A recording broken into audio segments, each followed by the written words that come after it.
ɲɛ 17 bɛ talata ye Ansongo Gawo mara la ni Bamakɔ o waati kelen bɛ bɛn wulanɛgɛ ɲɛ kelen ma Washington DC Amérique jamana faaba kɔnɔ. An balimaw a y'aw bisimila VOA Banbara ka bi Malikura kunnafoniw kɛnɛ kan n'o bɛ bɛn araba ma septembre kalo tile 25 san 2024 kunnafoniw la kumabaw bɛna tali kɛ ninnu de. Mali alisimɛw ka tɔn Haut Conseil islamique du Mali ɲɛmɔgɔ Cherif Ousmane Madani Haidara ye laseli dɔ kɛ min kɛra kunnafoni sɛnsɛnnaw ɲɛkɔrɔ Mawuludu seli ɲɛnamayali kunnafoniw hukumu kɔnɔ. A da sera Mali politiki mɔgɔ 11 ma minnu bɛɛ lajɛlen minɛna kabiri juin kalo tile 20 san 2024 ko wulikajɔ baaraw sabatira jamana ɲɛmɔgɔw fɛ walasa a ka se ka kumaɲɔgɔnya kɛ ni maa ninnu ka labila. Mariam Kuyate VOA tɔgɔla ka bɔ Bamakɔ bɛna o lase an ma. Bobojulasokaw fe alisimɛw ni jamana finitigiw farala ɲɔgɔn kan ka barosigi belebele dɔ kɛ min bɛ tali kɛ jamana kɔnɔ lakanako ani lahalayaw yɛrɛ kan. Alidu Woyidaragu ale bɛ n'o lase. Sɛgɛsɛgɛliw y'a yira ko alisimɛ minnu bɛ Amérique jamanadenw cɛma hakɛ ye kɛmɛdonya fila ɲɔgɔn bɔɲɔngo ye k'olu jɔyɔrɔ bɛna kɛ mun ye Amérique jamanatigi sigi kalata la min kan ka kɛ novembre kalo natɔ. Nin kɛra VOA ka kunnafonidila Kan Farabo ale ka sɛgɛsɛgɛli ye n'a ma jara bɛna o lase VOA Banbara tɔgɔ la.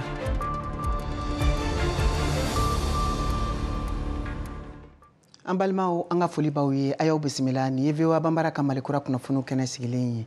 Mali alisimɛw tɔgɔla tɔnba min bɛ wele ko Haut Conseil islamique du Mali o ɲɛmɔgɔ Cherif Ousmane Madani Haidara ale ka mawuludu seli ɲɛnamayali kɔfɛ ye barosigiba dɔ kɛ ni kunnafoni sɛnsɛnnaw ye ka a ka mawuludu tɛmɛcogo lase. O nɔgɔni fɛ a da sera Mali politiki jɛkulu tɔn maa 11 minnu minɛna kabiri juin kalo tile 20 ɲinan san 2024 wulikajɔ baara minnu sabatira a fɛ walasa ni makofɔlen ninnu ka se ka labila. VOA Banbara tɔgɔla Mariam Kuyate ka bɔ Bamakɔ. A kunnafonidi kɛnɛ kan Cherif Ousmane Madani Haidara Haut Conseil islamique du Mali ɲɛma a kɔnna ka kunnafoniyaw kɔni di maaw ma mawuludi yɛrɛ ɲɛnamayali baaraw duwawu minnu kɛla a kɛnɛ kan a n'a ka jama fɛ karidon stade du 26 mars la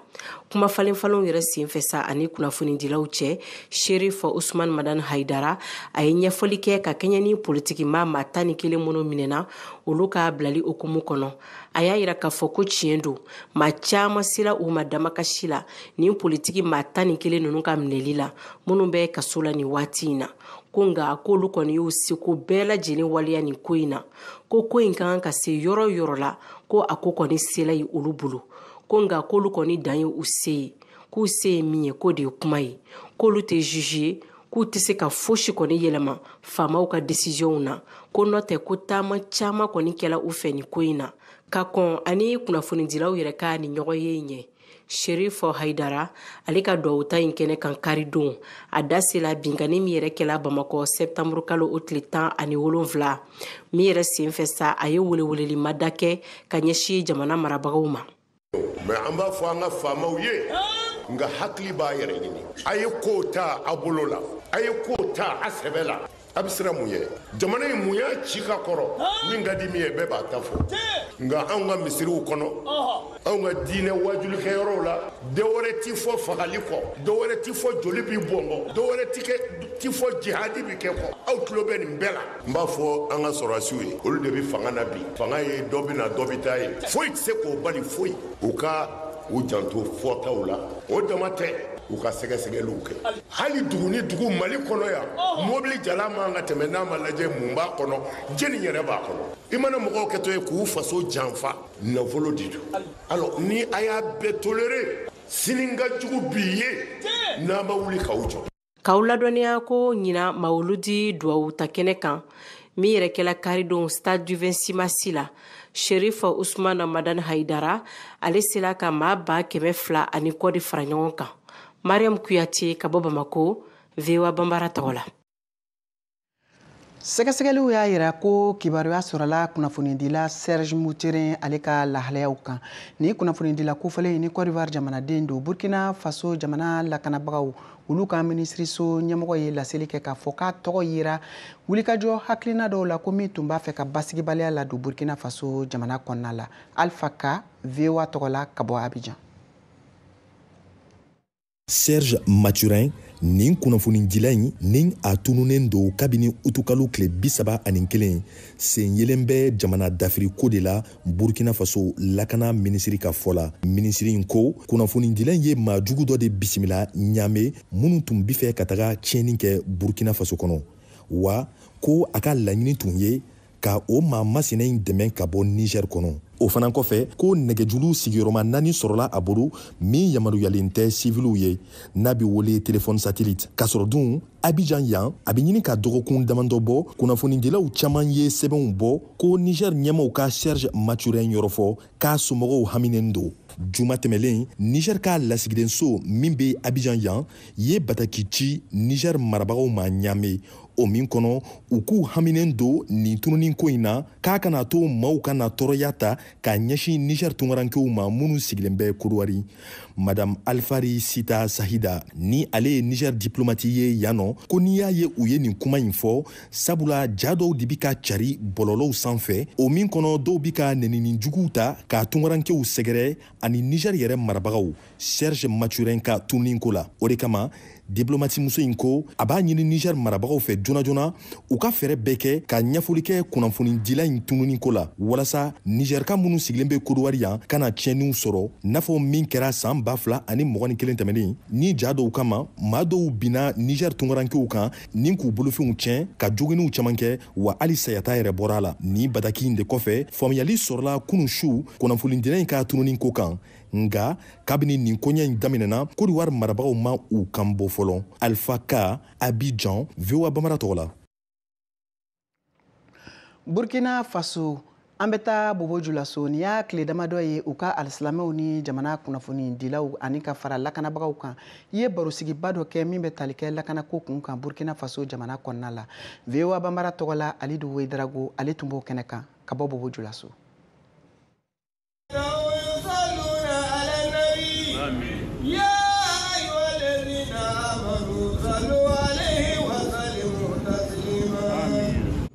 Banbatiton kɛlɛ a kɛra jatigɛ ye bɛɛ lajɛlen ma ni bɛɛ bi aladarira a ka cogo ra. O kosɔn sulamatɔn farala ɲɔgɔn kan caman Bobo Julaso sibirilon misiribara.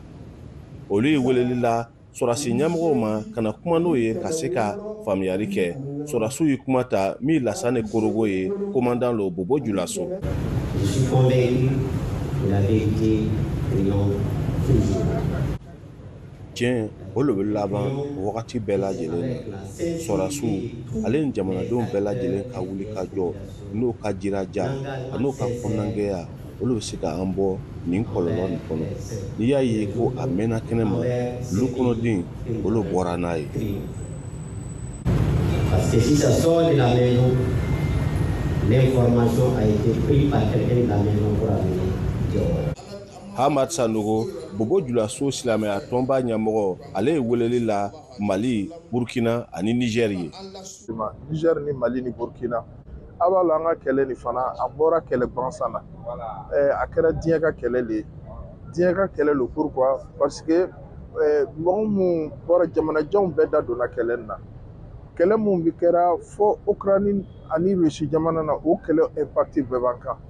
Bi bɛɛ lajɛlen b'a ka côté dɛmɛna. Ale ka faamu taara kɛlɛ ni cogo yɛlɛmana a b'o jamanaden ninnu fana wele o k'o ɲa yɛlɛ wɔyɔ kana wuli. O bɛ kɛlɛ nin kɛra cogo saba. Cogo premier o ye ka kɛlɛ kɛ fitinin ka mɔgɔw gɛn ka bɔ place ra ka mɔgɔw ni tɔɔrɔ. U b'a fɔ o ma o ye premier étape ye. Étape filanan o bɛ kɛ sababu yɛrɛ le an ka yɔrɔ baba mun bɛ yen ka essayer k'olu attaquer pour que panique ka wuli jamanaw kɔnɔ. Ni panique wulila jamanaw kɔnɔ ani jamana ɲɛmɔgɔw ti bɛn. Ni jamana ɲɛmɔgɔw ma bɛn a bɛ kɛ sababu ye mankan min na. Ni mankan nana pagaille bɛ installer. Ni pagaille installer la a bɛ kɛ sababu ye a ka jamana laɲini mun b'o fɔ u b'a kɛ. Mama Sanu ale ye Bobo Julaso communauté musulmane ka président ye. O tuma an ka jija an ka o ko minɛ an ka lo kɔ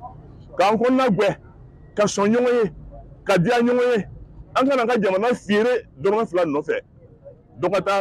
dumuni kɛ tɔw bɛɛ ka sa ale ka sara t'o la n'an bɛɛ sara a bɛ mun ɲa ele ye o la ala sabaw sago. Musolakaw fan fɛ ale ma saga nɔgɔ ale le ye kuma ta. Min bɛ ne fɛ k'a fɔ Mbalman ani baden silama ni mbalman Burkina Faso ye anan jɛɲɔgɔn tiɲɛ yɛrɛ la minnu farani ni juguw kan u ka segin kɔ an minnu fana bɛ an bi dɛmɛ ɲinina yalisa an ka famaw ka se Ala ka an kɔrɔta Ala ka hakili di jamanadenw bɛɛ ma kɔrɔn fɛ bani fɛ babani fɛ Ala ka hakili di jamanadenw bɛɛ ma. Commandant Lassana Korogo ale y'a yira ko Burkina Faso a ka kɔrɔ ni an bɛɛ ye ko an ka nataw ale n'an ka kɛlɛmisɛnw o man ɲi ka kɛ an ka faso bila.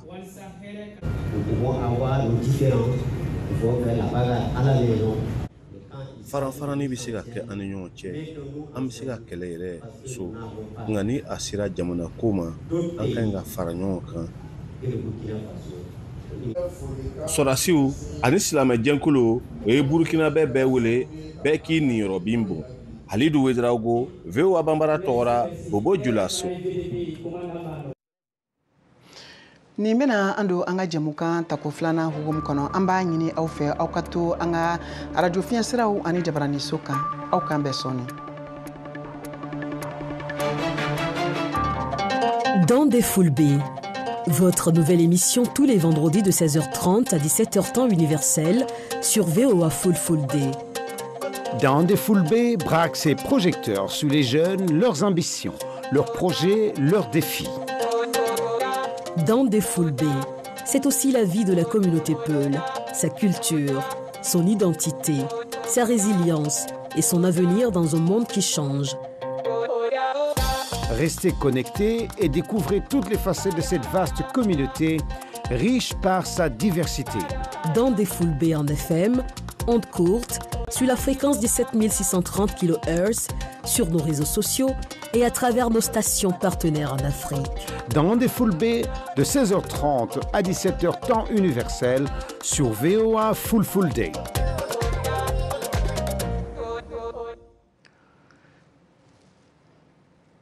Ka segin ka na aw ma a y'aw bisimila hali bi aw sɔgɔlen don VOA Banbara ka Malikura kunnafoniw na nin waati in na a ka jabaraniso ni radio fiɲɛ siraw kan an bɛ segin ka taa Mali jamana kɔnɔna la ni samiya ɲɛkɔrɔla in na ko gɛlɛyaba o binnen don Bamakɔ sigida dɔw kan i n'a fɔ sigida 6nan ka sabu kɛ sanji o ka tiɲɛni nɔ ye o kɛra sababu ye kɛlɛɲɛbolila minnu kɛlen don ka taa u yɛrɛ dagayɔrɔ don garabali kɔnɔnaw la dekun ka ta ka ɲɛsin olu caman ma VOA Banbara ka sɛgɛsɛgɛliw senfɛ Zenabu Cero ale wulila ka ɲamada ni maaw fɛ a ye seereya minnu sɔrɔ an k'o lamɛn.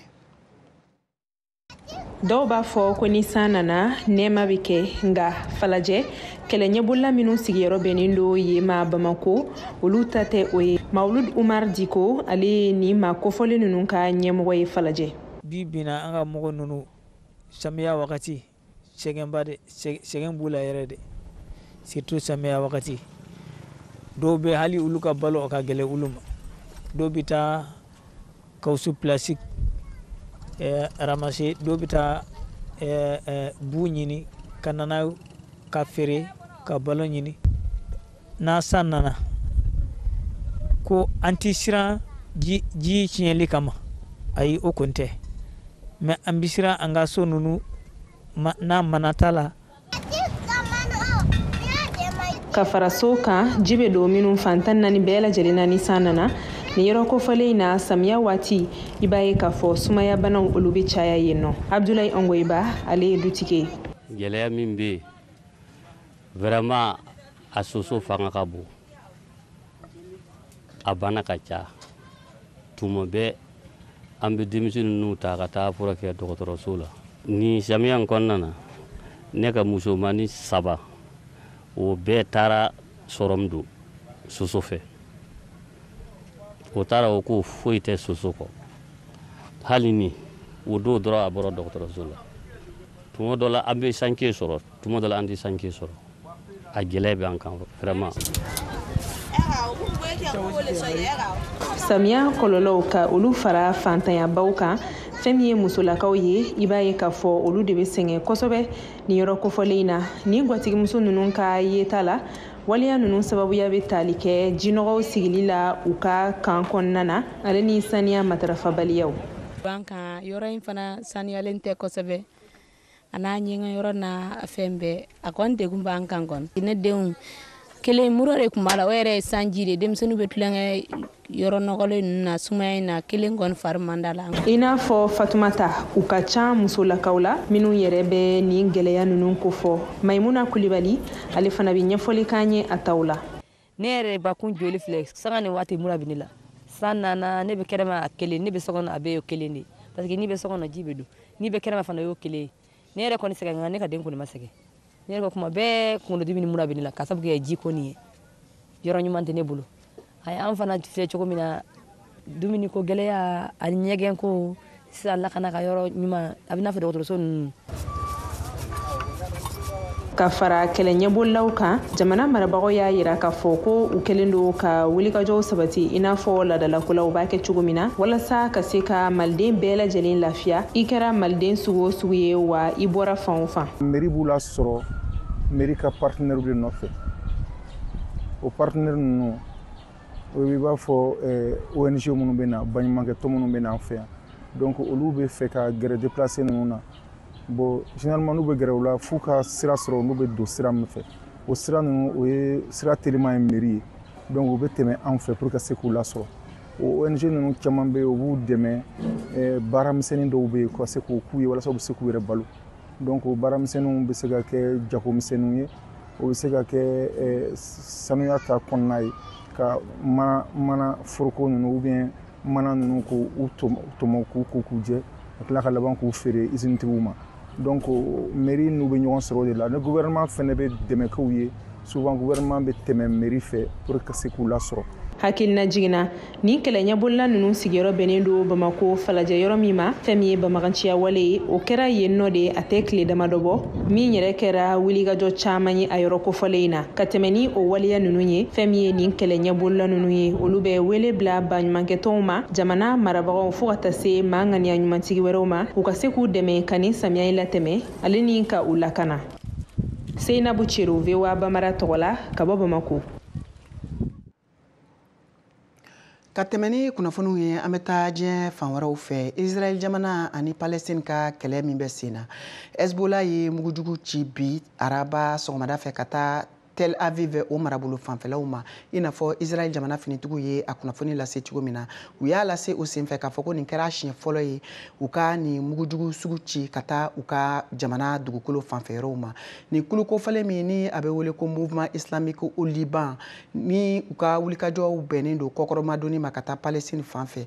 fɛn min ye diɲɛ jamakuluba ye n'o ye communauté internationale ye olu kɔni ye u ka jɔrɔna yira ni nin fitinɛ jugu ye ko min bɛ senna nin waati in na Moyen Orient kan o nɔgɔnni fɛnɛ fɛ u ye a lase ni jalakilikanw ye ko Chine jamana kɛlen don k'a ka kɔkɔrɔmadonni kɛ ka taa Iran jamana ma min kunnafoniw bɛɛ lajɛlen lagosira Iran jamana ka ciladen fɛ k'a to duniya kɛlɛya tɔnba Nations Unies olu ka san lajɛrɛ kɛnɛ kan New Yorkikaw fɛ yen.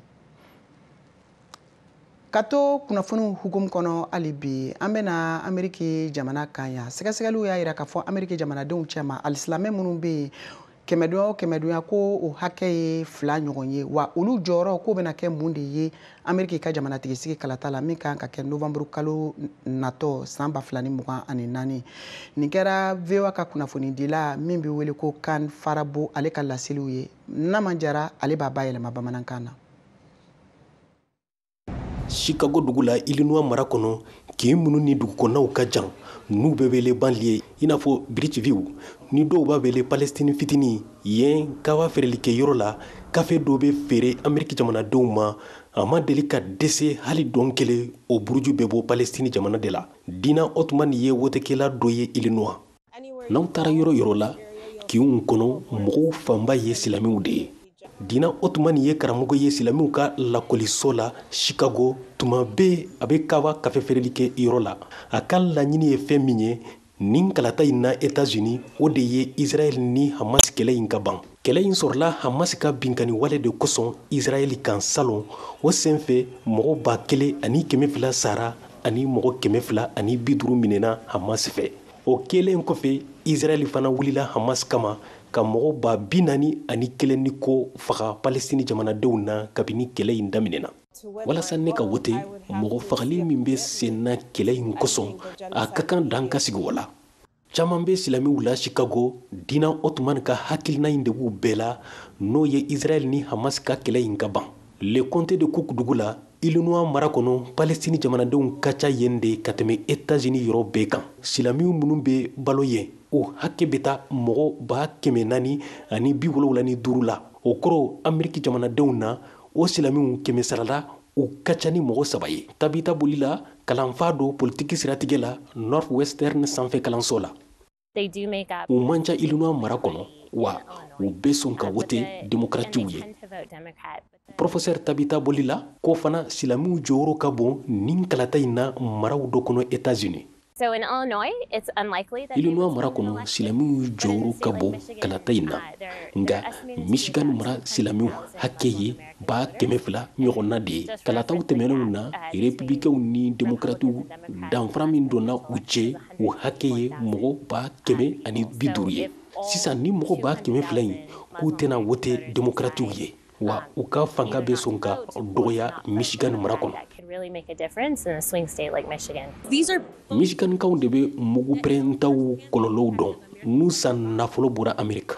Leila Elabed ye politiki baaraw labɛnbaga dɔ ye Michigan mara kɔnɔ. Rashida Lept min ye Palestininka ye n'a bɛ fara sariyabulon mɔgɔw kan États-Unis o balimamuso don. Anw b'a fɛ ka yɛlɛma don politiki taabolo la walasa ka Palestine jamanadenw lakisi fagaliw la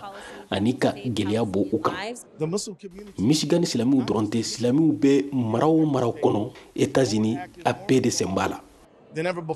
Keith Ellison ye Minnesota procureur ye ale kɛra silami fɔlɔ ye États-Unis sariyabulon kɔnɔ. Bi Ameriki silamiw cayara kosɛbɛ wa jɔyɔrɔba de b'u la politiki la ka tɛmɛ fɔlɔ kan. U bɛna u ka laɲiniw jira kɛnɛ kan. Dina Ottoman k'a bɛ komi a bɛna sugandili wɛrɛw de kɛ kalata sɛbɛnw na. Ne hakili la yan mara in kɔnɔ mɔgɔw fanba tɛna sɔn nka wote démocratiw walima républicains ye. Cakɛda min bɛ États-Unis silamiw kama n'a bɛ wele Conseil des relations américano-islamiques ko silamiw 2,000,000 ni ko y'a tɔgɔ sɛbɛ wote sɛbɛnw kan ni Ameriki jamanadenw dɔn ɲinan sa in na. États-Unis kalata tariku kɔnɔ silamiw ma deli ka ni hakɛ sɔrɔ fɔlɔ kɔlɔsiliw ye min jira.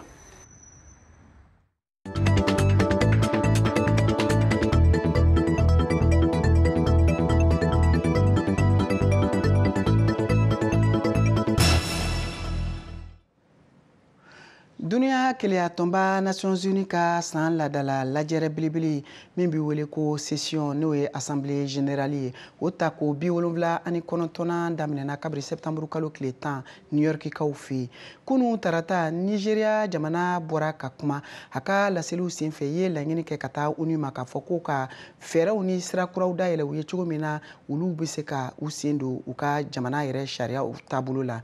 N'o bɛ Nations Unies ka sariyaw ma min bɛ wele ko droit de veto ka fara o fɛnɛ kan Nigeria jamana ye a ɲini Nations Unies fɛ ko juru minnu b'u la ko k'o bɛɛ lajɛlen bɔ u kana o nɔgɔni fɛnɛ fɛ fɛn min ye Ukraine jamanatigi ye ale fɛnɛ bɔra ka kuma n'o ye Vladimir Zelensky ye ka jalaki bin ka taa Russia jamanatigi Vladimir Putin ka fɔ ko a kɛlen don ka dɔ fara a ka wulikajɔ fɛrɛw kan u ka foroba yɔrɔ caman na Ukraine jamana kɔnɔ u bɛ ka dankari yɔrɔ minnu na.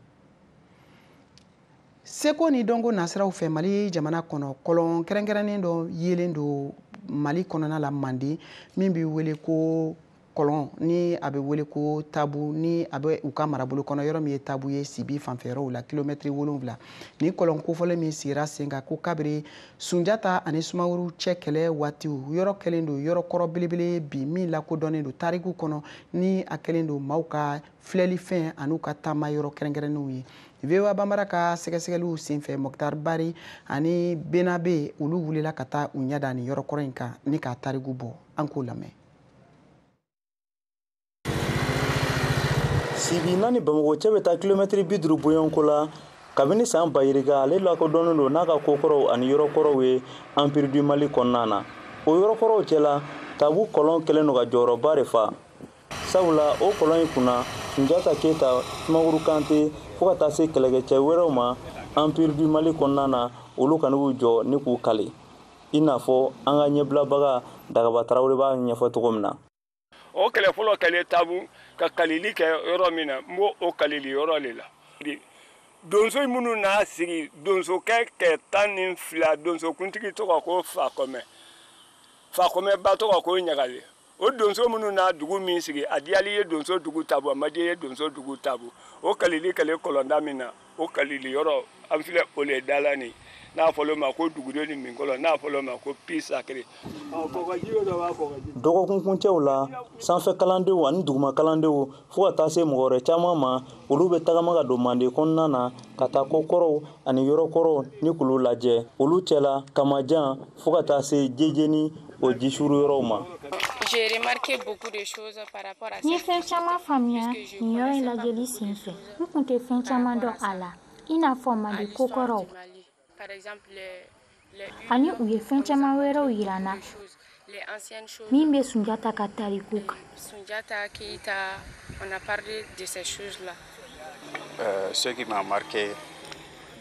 Min ye n kabakoya an ye nin tariku ninnu kalan kalanyɔrɔ la ani k'a sɛbɛn nka bi n sewalen don ka nin yɔrɔ ninnu ye an bɛ nin yɔrɔ la kɔlɔsila ninnu fɔ u ka baara la kɛrɛnkɛrɛnnenya la i n'a fɔ nin kɔlɔnba in yɔrɔ. An ɲɛbilabaga Dagaba Tarawele n'ale bɛ Mande tariku dɔn kosɛbɛ ale ka fɔ la ko nin kɔlɔn in ni mɔgɔ wɛrɛw b'a wele ko Dugulemi kɔlɔn k'a bɛ kɛ sababu ye ka ji di sibikaw ale ni maa tɛmɛsenbagaw ma. Mais kalili min kɛlen ka bɔ olu ma fɔ bi mun kosɔn mɔgɔw hakili bɛ yan na o bɛ daminɛ barika ale ma k'i tele k'i kɔsake ka ko daminɛ yɔrɔ a ye n'a faamaya daminɛ yɔrɔ faama ye filɛta min b'a la o de ka bon mais ne kɔni bɛ min ɲinina hali bi e minnu b'a ɲɛfɛ faama de k'i jija an ka ɲɔgɔn faamuya minisiri bɛ sigi ne le kama n'a fɔra ko ne ni minisiri tɛ ɲɔgɔn la o man ɲi dɛ. Nin yɔrɔkɔrɔ ninnu Mande kɔnɔ ale ni Mali jamana fantɔw la olu kan ka lakana walasa don n'a nataw la maa wɛrɛw olu bɛ se ka bɔ jamana ale tariku kalama cogo min na. Finabe Dena, Mokhtar Bari, VOA Bambara, Bamako. Ka da nin kan sisan Siyaka Tarawele ka farikolo ɲɛnajɛ kunnafoniw an ka jɛ an k'o lamɛn. Joli b'a Athletic Club Sengoromadodoba caman joli b'a fini bɛɛ u caman kana bilenman walima binkɛnɛ u nana kunnasini ntɛnɛn septembre kalo tile 13 san 2024 na u ka tɔn dagayɔrɔ la Torokorobugu Bamakɔ kana u ka sɛnɛntolantanaw kunbɛn ka bɔ Togo hakilina jiginna joli b'a donna ɲina saison 2024-2025 Ligue phase de poule la a siɲɛ fɔlɔ don Mali club ka se o yɔrɔ la joli b'a Sengoromadodobaw nisɔndiyara kosɛbɛ tɔgɔ Mamadu Fofana ka bɔ Joliba groupe animation kɔnɔna na parce que depuis 2001 fo sisan ne ka fɛn bɛɛ bɛnnen don Joliba ko de ma parce que ni ne yɛrɛ yan bi vraiment nisɔndiya don quoi parce que Joliba ye ko kɛ ɲina mɔgɔw sigilen tɛ ni min ye bon fɛn bɛɛ bɛ fara Ala la depuis saison daminɛ an y'an sigi ani ɲɛmɔgɔw ka se ka kuma pour que Joliba ka laɲini ye min ye Joliba ka ɲɛtaga ye min ye an ka se ka o kɛ ɲɔgɔn fɛ donc an ye hakilina falen kɛ balontana ko b'o la musaka ko b'o la bɔ o hakilina ye o de wolola nin na bi. laɲini jumɛn ye ka ɲɛ sigi nataw ma Joliba fan fɛ. Bon an ka laɲini ye min ye ɲinan kɔni an donna ɲinan an ka laɲini fana ka ligi ta ɲinan pour que a ka se k'a fɔ Joliba donna ɲinan ka tila ka ligi ta ɲinan an b'a fɛ o ka sɛbɛn histoire kɔnɔ. Ne tɔgɔ Aramatu Tarawele Bɔngɔni Salimugu ne bɛ bɔ yen nɔ de.